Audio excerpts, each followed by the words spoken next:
ওই মদিনা শরীফে, মক্কা শরীফে আজকে চিঠি এমন একজন ব্যক্তির পৌঁছে গেছিল যিনি ওখানে হজ উদযাপিত করতেই যাননি। নামটা জানা আছে ভাই? আজকে চিঠি, ওনার নামের চিঠি মক্কা মদিনায় পৌঁছে গেল। নাম বলা হয়েছে আলী বিন মুআফিক। কি নাম বললাম? আলী বিন মুআফিক। কোথায় আছে? তাজকিরাতুল আউলিয়া কিতাবের মধ্যে বর্ণিত হয়েছে। হযরতে আব্দুল্লাহ বিন মুবারক বিশ্ববিখ্যাত বুজুর্গ ব্যক্তি ছিলেন। এ আব্দুল্লাহ বিন মুবারক হজ পরিপূর্ণ করার জন্য মক্কা মদিনার সাজ্জাবিদে অবস্থান করেছেন। এহানো হালাতে হযরতে আব্দুল্লাহ বিন মুবারক আপনার রাদিয়াল্লাহু তাআলা আনহু আব্দুল্লাহ বিন মুবারক হজ উদযাপিত করার জন্য মক্কা মদিনার সাজ্জাবিদে আপনার হাজির হয়েছে। রাত্রি বেলা স্বপ্ন যোগে স্বপ্ন দেখতে আরম্ভ করেছেন আব্দুল্লাহ বিন মুবারক। আসমানের পক্ষ থেকে দুইজন ফেরেশতা এই পৃথিবীর বুকে অবস্থান করলেন। কজন ফেরেশতা বললাম? দুইজন। অবস্থান করার পরে হযরতে আব্দুল্লাহ বিন মুবারকের উপস্থিতিতে বলতে আরম্ভ করেছে, আচ্ছা বলো ভাই, এই বছর এই মক্কা মদিনার সরজমিনে কতজন হাজী হজ উদযাপিত করার জন্য এসেছে?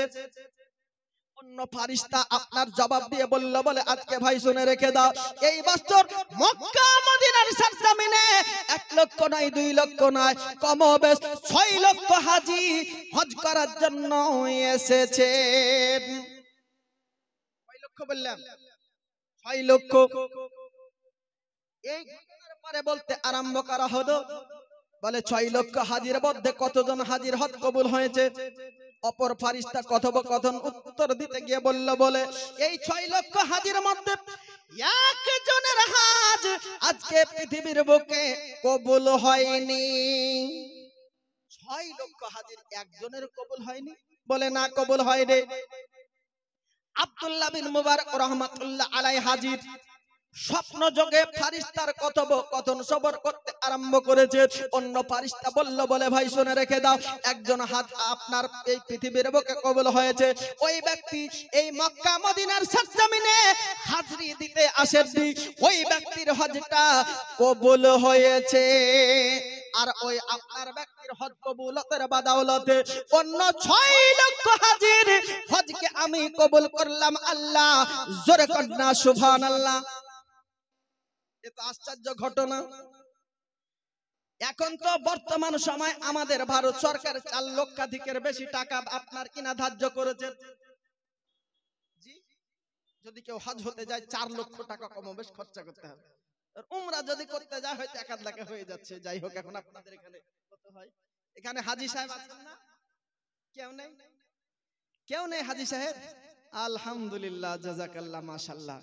এই হজের গুরুত্ব কি আপনাদেরকে বলে দিই। আজকে পৃথিবীর বুকে আল্লাহর ঘর কাবা বাইতুল্লাহকে যদি কেউ দর্শন করে, আল্লাহ পাকের নবী মহানবী সাল্লাল্লাহু তাআলা আলাইহি ওয়াসাল্লাম জানিয়ে দিয়েছেন, আন-নাজরু ইলা কাবাতুল ইবাদাত, অর্থাৎ আল্লাহর ঘর কাবা শরীফকে দর্শন করা হলো ইবাদত। নামাজ পড়া যেমন ইবাদত, কোরআন শরীফ পড়া যেমন ইবাদত, ওই রকমই আল্লাহর ঘর কাবা বাইতুল্লাহ শরীফকে দর্শন করাটা ইবাদতের মধ্যে গণ্য হয়। কেন? আপনি জানেন যে কাবা শরীফ সম্পর্কে আল্লাহর নবী আরো জানিয়ে দিয়েছেন, সিত্তুনা লিত-তাওয়াফির, কাবা শরীফকে যদি কেউ তওয়াফ করে 60টা রহমত ওই ব্যক্তির নামায়ে আমালে লিখে দেন আমার আল্লাহ। জোরে কন্না সুবহানাল্লাহ। 60টা রহমত। একটা রহমতের পরিধি কত জানেন? এই জমিন থেকে আসমান পর্যন্ত যতটা ব্যবধান, একটা রহমতের আজকে পরিকাঠামো তার সমতুল্য। জোরে কোন সুবহানাল্লাহ। কত নাকি একবার চিন্তা করেন।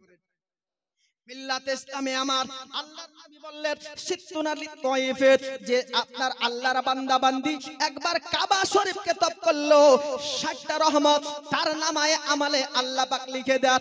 আর 40 লি মুসাল্লির, ওইখানে যদি কোন বান্দা বান্দি হজ উদযাপিত করার জন্য যদি আপনার নামাজ পড়ে 40টা রহমত সেই ব্যক্তির নামায়ে আমালে লিখে দেন আমার আল্লাহ। ইসরুন লিন নাজিরিন, আর আল্লাহর ঘর কাবা শরীফকে খোদার ঘর ভেবে কেউ দর্শন যদি করে দেয় 20টা রহমত তার আমালে লিখে দেন আমার আল্লাহ। জোরে কন্না সুবহানাল্লাহ। বলে এত ফজিলত যখন আর সেই আলী বিন মুআফিক মক্কা মদিনা শরীফ গেল না, আর তার হজ কবুল হয়ে গেল। আব্দুল্লাহ বিন মুবারক ওই দুইজন ফারিস্তার কথাকে শ্রবণ করার পরে ওনাদেরকে জিজ্ঞাসা করলেন, বলে হুজুর, এই বছর 6 লক্ষ হাজী হজ উদযাপিত করার জন্য মক্কা মদিনার উদ্দেশ্যে এসেছে, আপনারা বললেন 6 লক্ষ হাজীর কারো হজ কবুল হয়নি, যার কবুল হয়েছে সে আবার মক্কা মদিনায় সশরীরে উপস্থিত হননি, আর তার হজ কবুল হলো তো কবুল হলো, তার হজ কবুলিয়াতের পরিবর্তিতে অন্য 6 লক্ষ হাজীদের হজ কবুল হয়েছে। ওই ব্যক্তির নামটা কি বলে দেন? নাম হলো আলী বিন মুআফিক, বাড়ি কোথায়? দামেস্কের সরজমিনে। এবার আব্দুল্লাহ বিন মুবারক ওই মক্কা মদিনার সরজমিন থেকে আপনার দামেস্কের শহরকে পাড়ি দিলে, বলে ওই ব্যক্তির গুরুত্বটা কি, ওই ব্যক্তির গুণাবলীটা কি, ওই ব্যক্তির মাহাত্ম্যটা কি। আপনার আব্দুল্লাহ বিন মুবারক দামেস্কের সরজমিনে হাজির হলেন আলী বিন মুআফিকের নিকটে। হাজির হওয়ার পরে বলতেছে, বলে এটাই কি আলী বিন মুআফিকের বাড়ি? বলে হ্যাঁ। কেন এসেছে? দরকার আছে, কথোপকথন করব। আলী বিন মুআফিক আব্দুল্লাহ বিন মুবারকের সম্মুখে হাজির। বলে কি ব্যাপার ভাই, কি বলতে এসেছে? বলে আলী বিন মুআফিক ভাই, এই পৃথিবীর বুকে বাস্তব জীবনে এমন কি কিতে কর্ম করেছে, কোন কাজের জন্য আল্লাহ পাক আপনার উপর রাজি হয়েছে?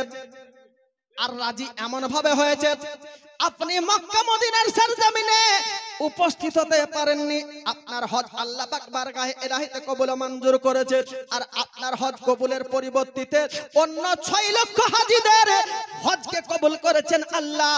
জোরে কন্না সুবহানাল্লাহ। বলে হামিদ বাবু আপনি একটু দেখা করবেন। বলে আমার জীবনের ভালো কর্ম যদি আপনি জাস্টিফাই করতে যান, আমার দিলের তামান্না ছিল 30 বছর ধরে জুতো সেলাই কাজ করার পরিবর্তিতে একটু একটু করে 300 দিরহাম স্বর্ণ মুদ্রা জমিয়েছিলাম। মনে বড় তামান্না ছিল মক্কা মদিনা শরীফে হাজরি দেব, হজকে পরিপূর্ণভাবে আদায় করব। এই পরিস্থিতির মধ্যে হযরতে আলী বিন মুআফিক কথোপকথন করার মধ্যে বলতে আপনার আরম্ভ করা হলো। আলী বিন মুআফিক হযরতে আব্দুল্লাহ বিন মুবারককে বলল, বলে কোন একদিন রাত্রি বেলা আমার অর্ধাঙ্গিনী হলো গর্ভবতী, হামেলা, গর্ভে সন্তান আছে, এই জন্য হামেলা গর্ভবতী মায়েদেরকে তদবির করতে হয়। আজকে পৃথিবীর বুকে ডাক্তার গাইনোকোলজিস্টরা আপনারা বলে দেয়, বলে ভালো মন্দ খাবার আপন অর্ধাঙ্গিনীকে খাওয়াতে থাকো, বিবির প্রয়োজনকে মেটাতে থাকো।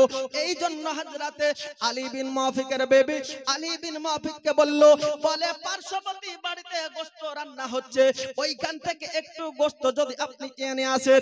আলী বিন মুআফিক বেবির কথা মোতাবেক ওই পার্শ্ববর্তী বাড়িতে গোশত চাবার জন্য গিয়েছেন। বলে ভাই একটু গোশত দাও। আমি আমার জন্য চাইনি, আপন অর্ধাঙ্গিনীর জন্য চেয়েছি, একটু গোশত যদি তুমি দিয়ে দিতে। আপনার ওই আব্দুল্লাহ বিন মুআফিককে আলী বিন মুআফিককে পার্শ্ববর্তী ব্যক্তি বলতে আরম্ভ করেছেন, বলে ভাই শুনে রেখে দাও, এই গোশতটা আমার জন্য হালাল হলেও তোমার জন্য হারাম। বলে ঘটনাটা কি খেতে দেবে না এই জন্য বলছো নাকি? বলে না না। আলী বিন মুআফিক যখন পরাজয়ী হয়ে ঘটনাকে শ্রবণ করলো, আপনার ওই পার্শ্ববর্তী ব্যক্তি বলতে আরম্ভ করেছে, বলে ভাই আজকে শুনে রেখে দাও, আমার বাড়িতে বাল বাচ্চা আছে, আমার বাড়িতে আপনার কিনা বিবি বাচ্চা আছে, এদের মুখে অন্ন জোগাতে পারিনি, 5 থেকে 7 দিন পানাহার করতে পারেনি, অত্যন্ত অভাব অনটনের মধ্যে দিন অতিবাহিত করেছিল। এই জন্য আমি ওই আপনার মার্কেটের নিকটে গেলাম, নির্জন নিরালায় গেলাম, ওইখানে পশু, মারা যাওয়া পশু, আপনার কোন কিতাবের মধ্যে গাধা বলা হয়েছে, কোন কিতাবের মধ্যে উটকে আপনার চিহ্নিত করেছে, মরা পশুর এক টুকরো গোশত আপনার কেটে নিয়ে এসেছি বিবি বাচ্চার মুখে অন্ন তুলে দেওয়ার জন্য।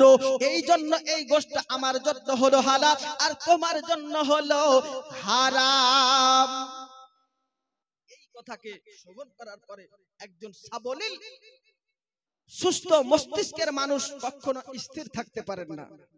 হযরতে আলী বিন মুআফিক চিন্তা করলো, বলে আমার চাইতে এত আরো কষ্টের মধ্যে দিন অতিবাহিত করে। এই যে আপনার 30টা বছর ধরে মক্কা মদিনা জিয়ারত করার জন্য 300 দিরহাম আপনার ইনা সঞ্চয় করে রেখেছিলেন। যে মক্কা মদিনা জিয়ারত সম্পর্কে আল্লাহর নবী মহানবী সাল্লাল্লাহু তাআলা আলাইহি ওয়াসাল্লাম জানিয়ে দিয়েছেন, মান যারা কবরি ওয়াজাবাত লাহু শাফাআতি। বলেন সুবহানাল্লাহ। নবী আমার বলেন, যদি কোন আমার আশিক দিওয়ানা মুস্তাফা একবার রওজা আকদাসকে জিয়ারত যদি করে ময়দানে মেহশারে, তার জন্য সুপারিশ করা আমি নবী মুস্তাফা ওয়াজিব মনে করি। এই জন্য আব্দুল্লাহ বিন মুবারক ঘটনাকে শ্রবণ করলেন। আলী বিন মুয়াফিক বললেন, বলে আমার আর মক্কা মদিনা যাওয়ার দরকার নাই, এত বড় কাজ করার সুযোগ যখন এসেছে তো আমার 30 বছরের সঞ্চয় করা 300 দিরহাম আমি এদেরকেই দিয়ে দেব। যেরকম সুবহানাল্লাহ। এই রকম মানুষ, এই রকম সমাজ সেবক, এই রকম রাষ্ট্রনায়ক, এই রকম আজকে আমাদের সমাজের নেতা কর্মীরা যদি হতো তো আমাদের সমাজের সমস্ত অশান্তি অভাব অনটন নিমজ্জিত হয়ে যেত। নাকি বলছেন? এজন্য আল্লাহ পাক রব্বুল আলামিন নবী মুস্তাফার আদর্শকে ফলো করতে বললেন। হযরতে ওসমান হারুনি রহমাতুল্লাহ আলাইহি বিশ্ব বরণ্যের জিনাকে সুলতানুল হিন আতায়ে রাসূল খাজায়ে খাজগান খাজা আজমির ও সানজারি রহমাতুল্লাহ আলাইহি হিসাবে আজকে ভারত ইতিহাসের মধ্যে জিনার নাম বিরাল হয়ে আছে। খাজা মঈনুদ্দিন চিশতির পীর মুর্শিদ আপনার খাজা ওসমান হারুনি রহমাতুল্লাহ আলাইহি বলেন যে কোন ভুকা প্যাসা মানুষকে যদি কেউ পানি পান করায় তো এত নেকি হয় যেন মনে হয় যে মায়ের পেট থেকে এখনই জন্মগ্রহণ করেছে। যেরকম সুবহানাল্লাহ। ভুকা প্যাসা তৃষ্ণার্ত মানুষকে যদি পানি পান করার আর তৃপ্তি সহকারে যদি তাকে পানাহার খাবার তো আল্লাহর নবী মহানবী সাল্লাল্লাহু তাআলা আলাইহি ওয়াসাল্লাম বলছেন যে 1000 প্রয়োজন আপনার পরিপূর্ণ হয়ে যাবে।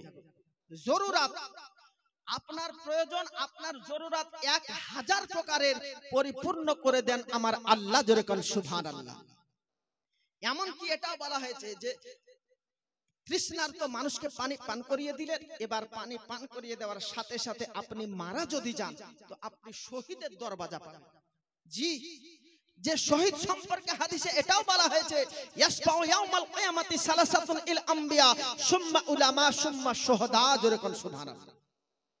শহীদগণেরা ময়দানে মেহশারে গুনাহগার ব্যক্তিদেরকে সুপারিশ করতে পারবেন। হযরতে উসমান ইবনে আফফান রাদিয়াল্লাহু তাআলা আনহু হাদিস বর্ণনা করেছেন, নবী আমার বলেছেন মিল্লাতে ইসলামিয়া। এজন্য নবী মুস্তাফার আদর্শকে ফলো করুন।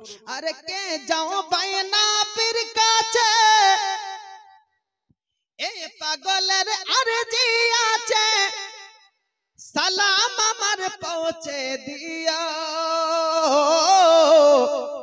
এই গরিবের কি বা করার আছে নবী গো, এই গরিবের কি যে করার আছে। কে যাও বাইনা পীর কাছে, পাগলের আরজি আছে। কে যাও বাইনা পীর কাছে, পাগলের আরজি আছে, সালাম আমার পৌঁছে দিও।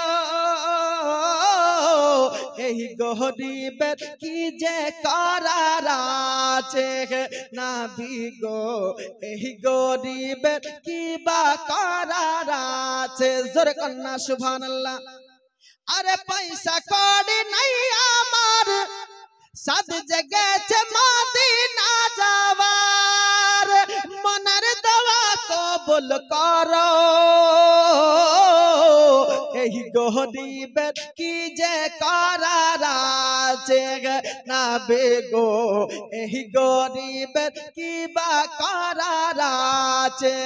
কে যাও বাইনা পীর কাছে, পাগলের আরজি আছে, সালাম আমার পৌঁছে দিও। এই গরিবের কি যে করার আছে নবী গো, এই গরিবের কি বা করার আছে। ওরে যে মদিনার পাগল হয় আল্লাহ তাহার সহায় হয় জীবনে যে কোন একদিন যাবা তাহার হয়ে জাগে দুরুদ সালাম পড়তে থাকো তাহাজ্জুদে কাঁদতে থাকো দুরুদ সালাম পড়তে থাকো তাহাজ্জুদে কাঁদতে থাকো দেখবা একদিন যাবা হয়ে গেছে গে মাওলা গো এই গরিবের কি যে করার আছে গে নবী গো এই গরিবের কি বা করার আছে জোরে কন্যা সুবহানাল্লাহ। এই জন্য মিল্লাতে ইসলামে আমার নবীর ভালোবাসা নিয়ে চলুন, আত্মীয়তাদের সঙ্গে ভ্রাতৃত্ব বজায় রেখে চলাফেরা করুন। আপনার কি কোয়ালিটির ব্যক্তি সেটা আপনার কিনা দেখার দরকার নয়, কি পরিস্থিতির মধ্যে আছে সেটা দেখে আপনার কিনা ঝাঁপিয়ে পড়ুন। মানুষ হচ্ছে মানুষের জন্য, এটাই হলো একজন সুস্থ মস্তিষ্কের আপনার মনুষ্যত্বের পরিচয়।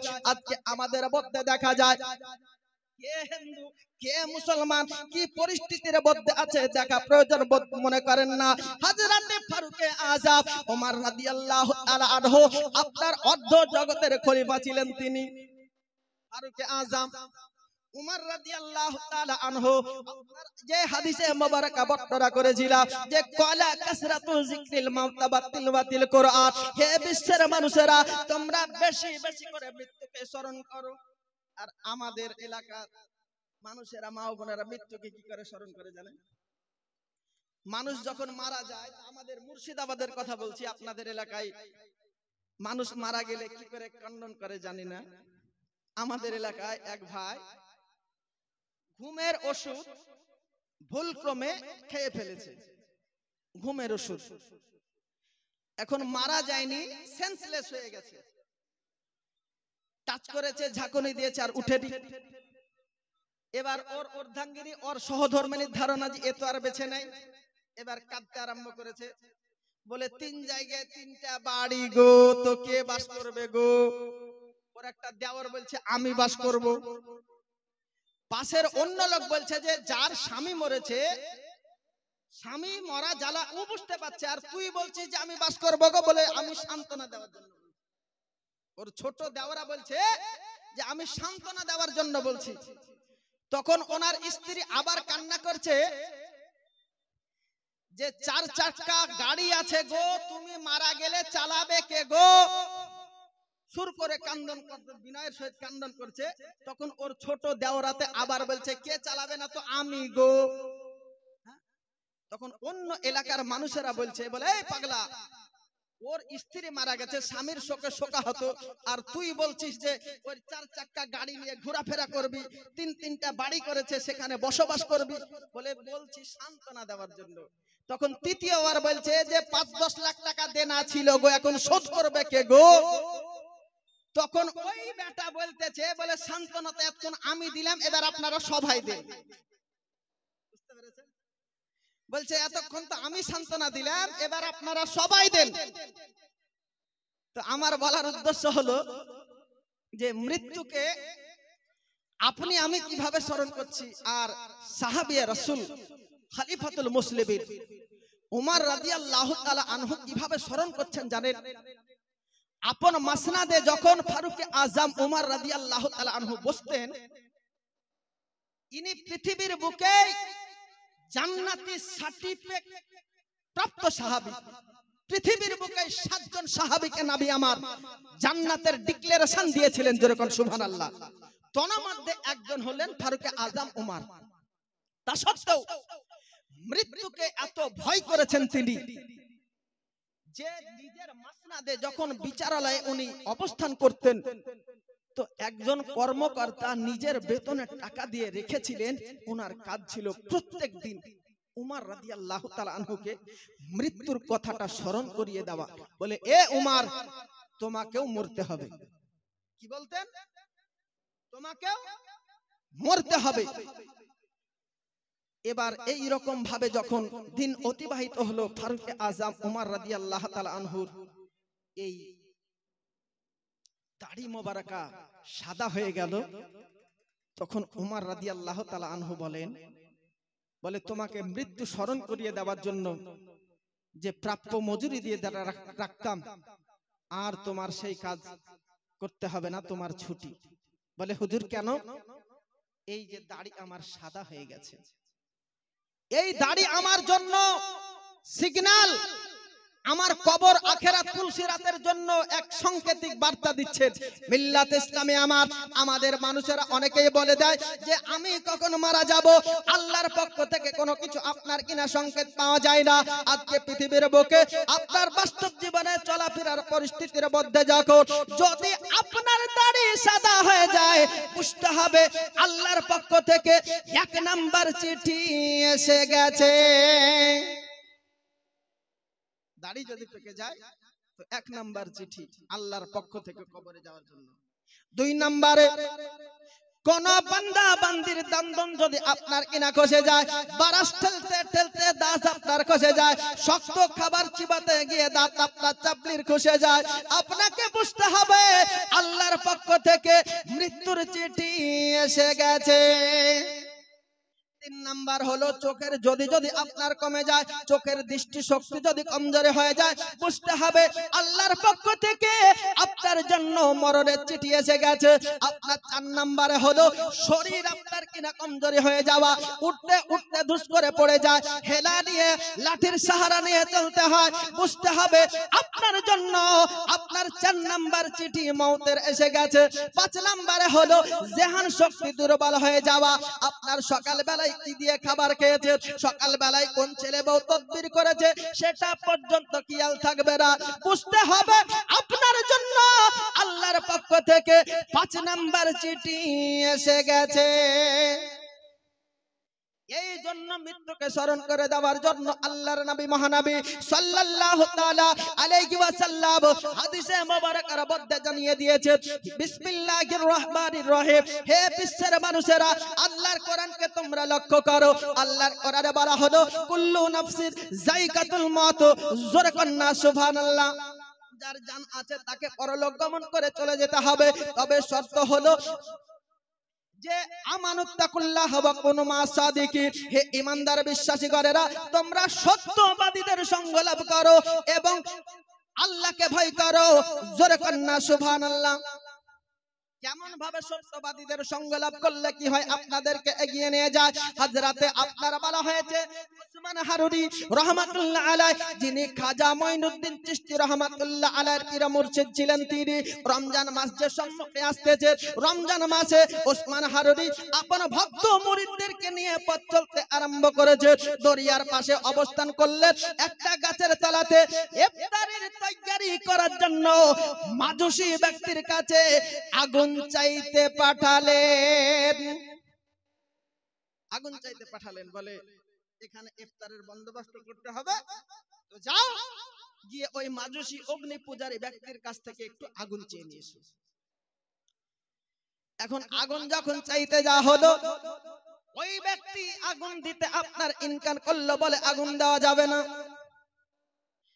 আপনার হাদিসে মুবারকার মধ্যে বলা হয়েছে মান ফাত্তারা ফিহি সাহিবাদ কানা লাহু মাগফিরাতান লিযুনুবিহি, জোরে কন্না সুবহানাল্লাহ।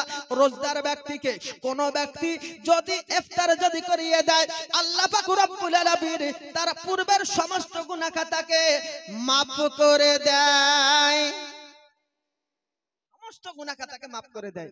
রোজদার ব্যক্তিকে ইফতার যদি কোন ব্যক্তি করিয়ে দেয়, অন্য হযরতে সালমান ফারসি রাদিয়াল্লাহু তাআলা আনহু হাদিস বর্ণনা করেছে যে যদি পেট পুরে সেহরি ইফতারেরও যদি ব্যবস্থা করে, তো মাইদানে মেহসারে নবী আমার পেট পরিপূর্ণ করে হাউজে কাউসারের পানি পান করিয়ে দেয়, যেরকম সুবহানাল্লাহ। এখন আপনারা হয়তো বলবেন, বলে পরিপূর্ণ করে যদি ক্ষমতা না হয় তা আমাদের নসিবে কি হবে? আপনি এক গ্লাস সাদা পানি আর একটা খেজুর দেন না কেন? আপনার জন্য নবী আমার হাউজে কাউসারের পানি নিয়ে অপেক্ষা করবেন।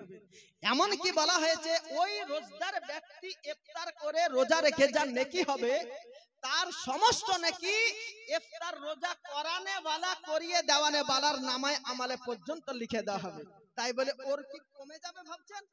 কমবে না, কারণ বান্দার দেওয়া ফুরিয়ে যায়, আল্লাহর দেওয়া ফুরোই না। জোরে কান সুবহানাল্লাহ।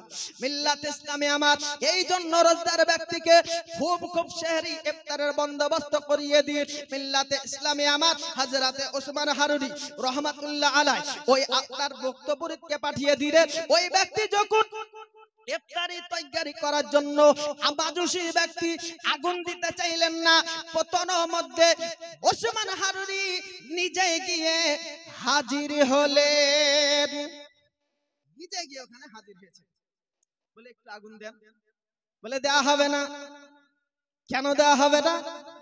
বলে আগুন হচ্ছে আমাদের দেবতা, কবে থেকে আজকে পূজা মার্জনা করো? বলে আজকে এক নয় দুই নয়, কমবেশ 5টা বছর ধরে পূজা মার্জনা করি আগুনকে। হযরতে ওসমান হারুনি রহমাতুল্লাহ আলাইহি বললেন, বলে আজকে আগে মাজুসি ব্যক্তি শুনে রেখে দাও, আগুন স্রষ্টা নয়, আগুন হলো সৃষ্টি। এই আগুনের একজন স্রষ্টা আছে, সৃষ্টিকর্তা আছে। এই আগুনকে যিনি সৃষ্টি করেছেন ইনি পৃথিবীর অন্য কোন মোল্লা নয়। ওয়াহদাহু লা শারিক, আল্লাহ আল্লাহ। জোরে কন্না সুবহানাল্লাহ। বলে ওই স্রষ্টার পূজা করো, সৃষ্টি গোলাম বেড়ে যাবে।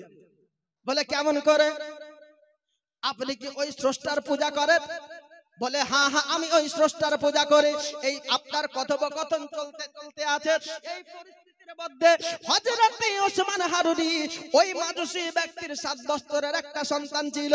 ওই 7 বছরের সন্তানকে নেওয়ার পরে উত্তপ্ত অগ্নিকুণ্ডের মধ্যে ঝাঁপিয়ে গেলেন। জোরে বলুন সুবহানাল্লাহ। আপনারা শুনেছেন নমরুদের অগ্নিকুণ্ড দাউ দাউ করে জ্বলতেছিল।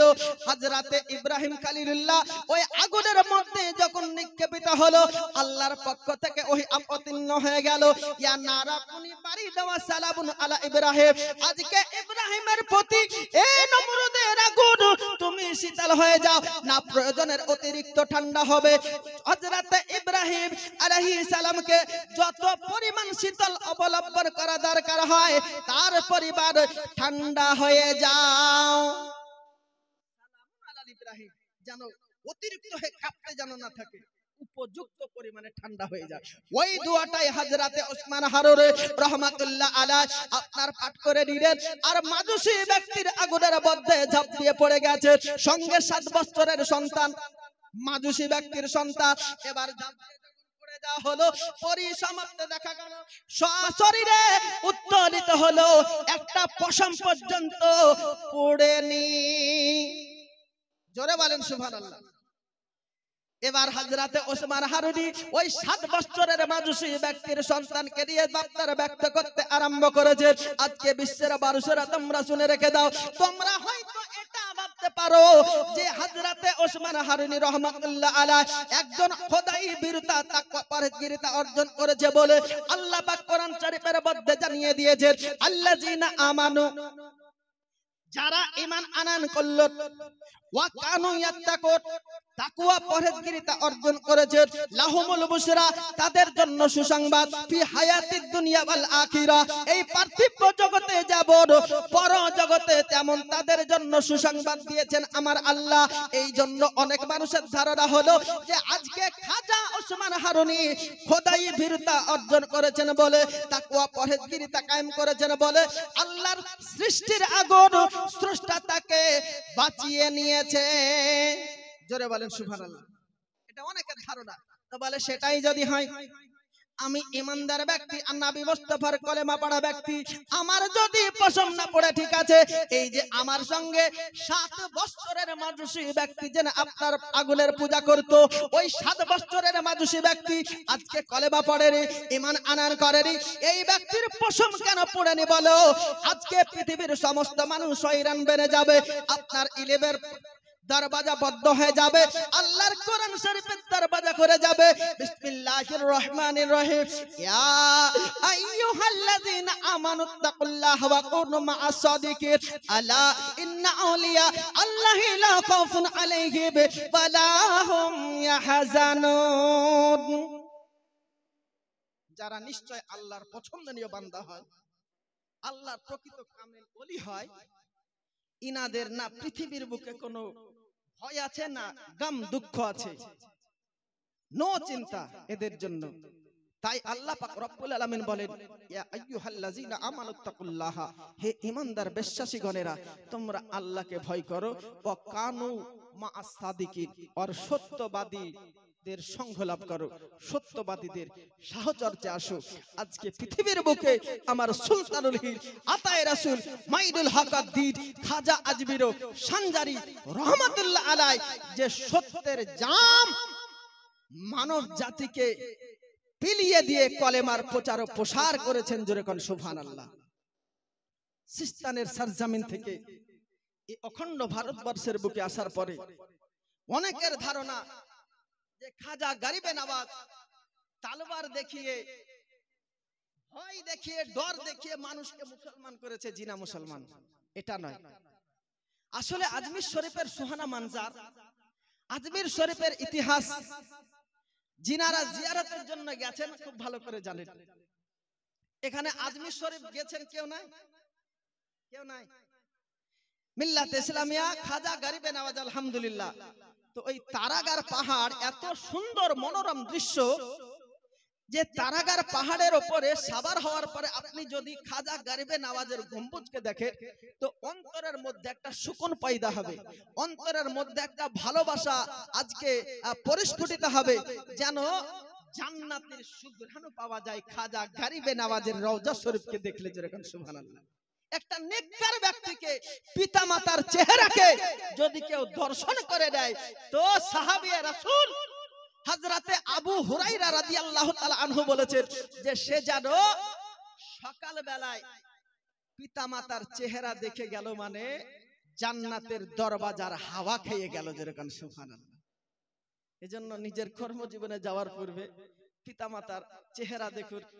টাকা হাতে দিয়ে যাওয়া যদি সম্ভব না হয়, একটা মিষ্টি কথা বলতে তো টাকা লাগে না, বলে মা থাকো গেলাম, কি আব্বা থাকেন গেলেন, একটু মিষ্টি হাসি দেখিয়ে মিষ্টি বিদায় সম্ভাষণ নিয়ে যদি যাতায়াত করেন আল্লাহ পাক আপনার কাজে কামিয়াবি দেবে। তো বলার উদ্দেশ্য হলো খাজা গরিবে নওয়াজের কিরদার আজকে ভারত ইতিহাসে বিরল হয়েছে।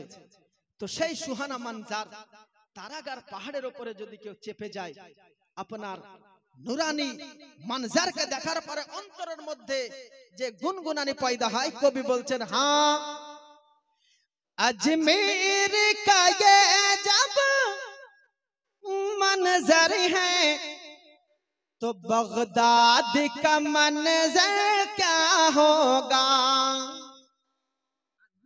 দেখতে যদি এত সুন্দর হয় তো বাগদাদ শরীফ কত সুন্দর হবে। আর না জানি শাহেরে মনোয়ার নবীর শহর কেমন হতে পারে। কবি বলছেন, अजमेर का ये जब मंजर है तो बगदाद का मंजर क्या होगा। अजमेर का ये जब मंजर है,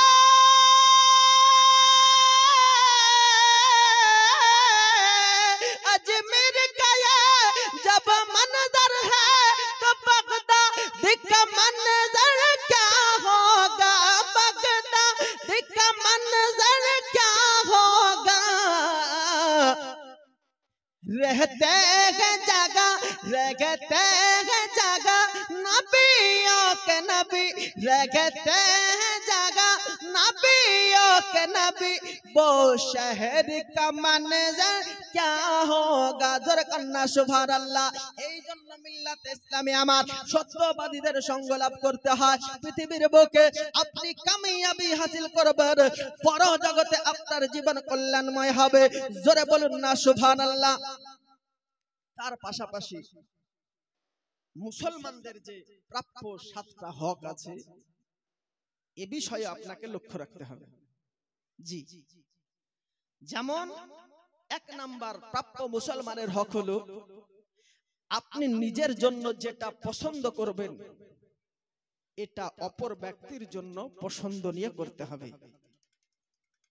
মনে করুন আপনারা 4টে ভাই, 4 ভাইয়ের মধ্যে দেখা যাচ্ছে যে জমির যে ফাইসালা কারো একটা জায়গা একেবারে মেন সিটি পপুলার জায়গাতে, আর কোন ভাইয়ের নসিবে পড়লো গোরস্থানের বাসতলা, কবরস্থান।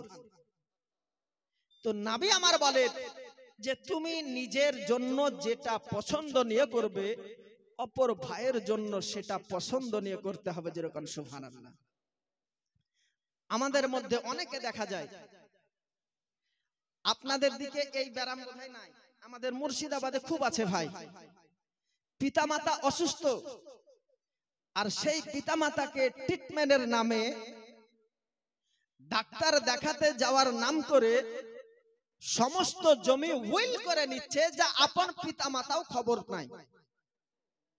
পিতামাতা পর্যন্ত খবর পেল না যে তিনার সয় সম্পত্তিকে ডাক্তার দেখার নামে নিজের করে নিয়েছেন।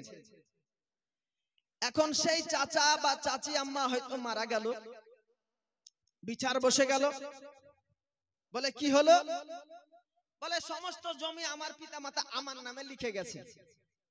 আরে বোকা, লিখে যায়নি, তুমি চিট করে বাটপারি করে লিখিয়ে নিয়েছো, বান্দার হক নষ্ট করেছো।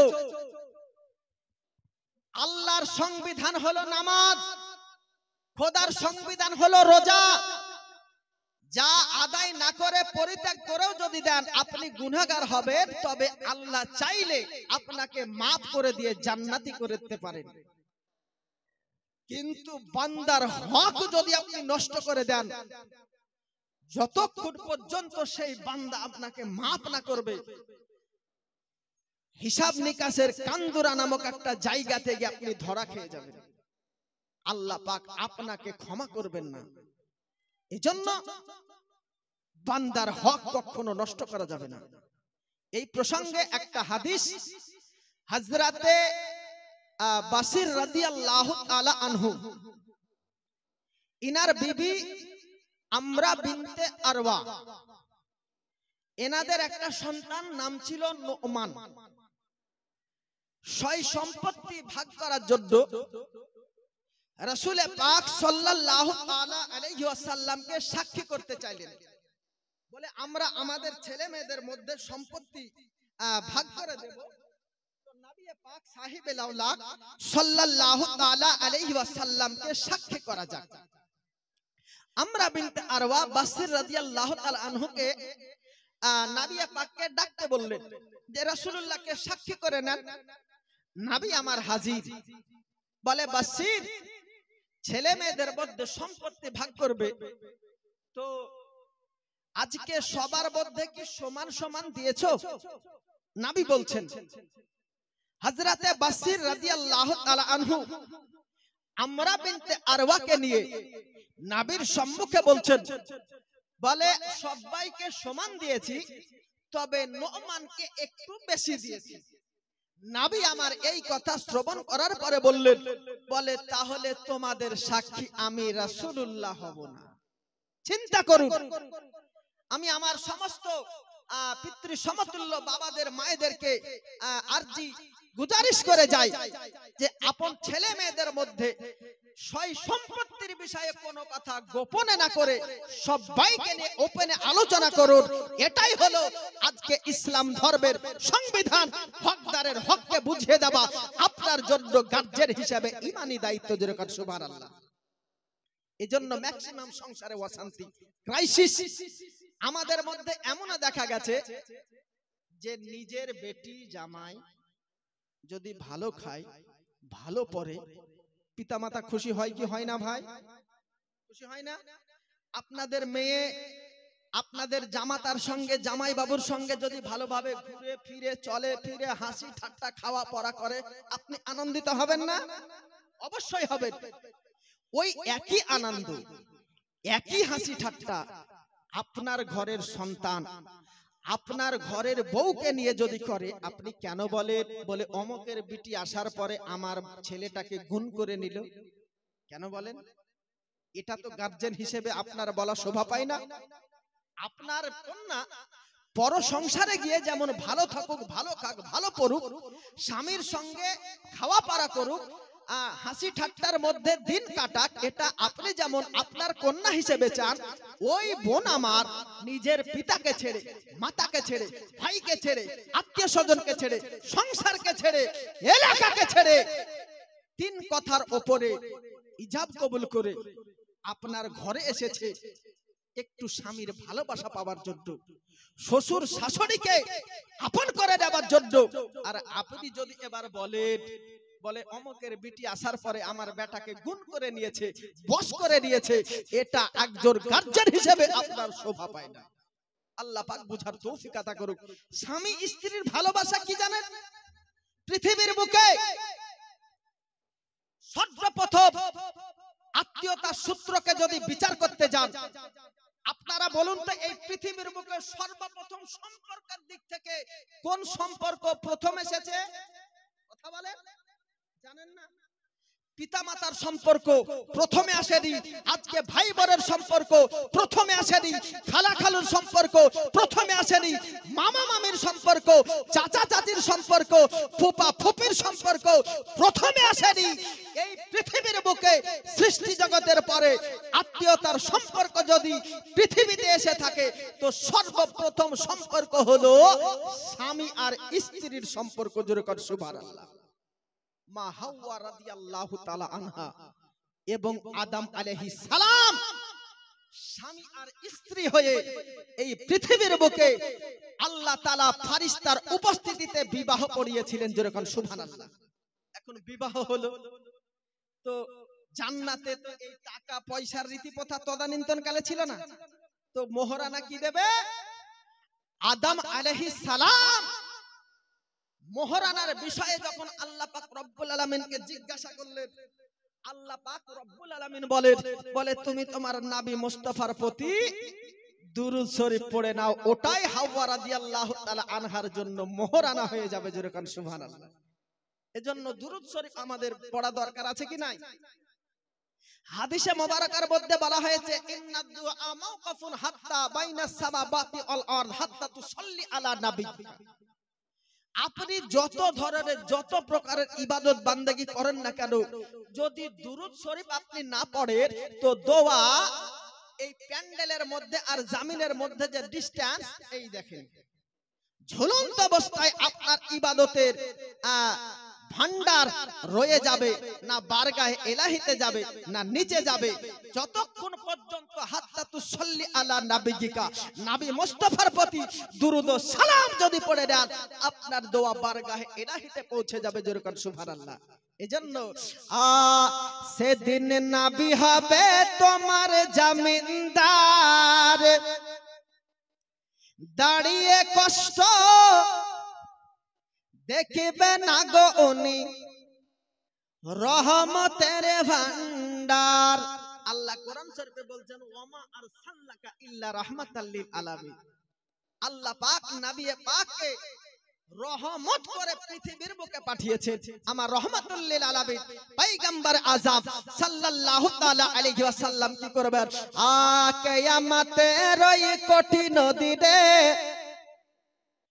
দয়ার নবী নিজের উম্মত নিবেন গো চিনে, তাদের চেহারা হবে নূরময়,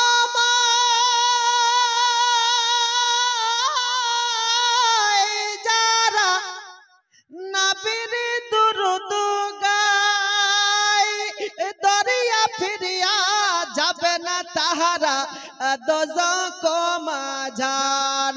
ইয়া রাসূলুল্লাহ গোলাম হইয়া ডাকি আমি সাড়া দাও না গো একবার। সেদিন নবী হবে তোমার জমিনদার, দাঁড়িয়ে কষ্ট দেখবে না গো উনি, রহমতের ভান্ডার। দাঁড়িয়ে কষ্ট দেখবে না গো উনি, রহমতের ভান্ডার। নবী কাঁদবে যারে